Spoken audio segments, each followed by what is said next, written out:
RTC ఉద్యోగుల కృషితో సంక్రాంతి పండుగ సందర్భంగా రికార్డు స్థాయి లాభాలు వచ్చాయని ఆర్టీసీ ఎండీ ద్వారకా తిరుమలరావు అన్నారు.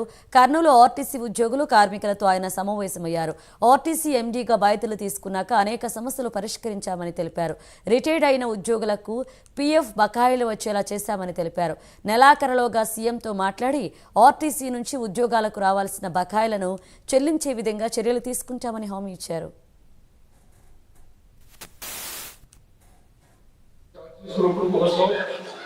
పిఎఫ్ బకాయి చాలా ఉంటాయి. 960 కోట్లు ఉన్నాయి. అవన్నీ తీర్చేశాం. పిఎఫ్ బకాయిలు మొత్తం తీర్చేయడం వల్ల పిఎఫ్ లోన్ అప్లై చేసిన తర్వాత 2 రోజులు 3 రోజులు వచ్చే పరిస్థితి తెచ్చుకోలేదు. అదేవిధంగా మీరు సిసిఎస్ సంబంధించి 169 కోట్లు ఉన్న బకాయిలు మొత్తం తీర్చాం. అన్ని చర్యలు హైయర్ ప్రెషర్లు సంపాదించుకున్నాం. అన్ని మనం సాధించాము. అయితే ఒక విషయం చాలా కాలంలో అయిపోయింది.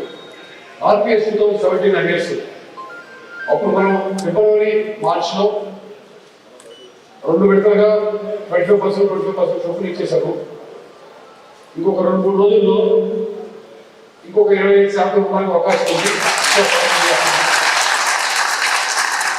ఒక్కసారి వీలైతే ముఖ్యమంత్రి గారిని సంప్రదించి ఏదో విధంగా ఆ మిగిలిన 25% ఉండడానికి ప్రయత్నిస్తే ఈ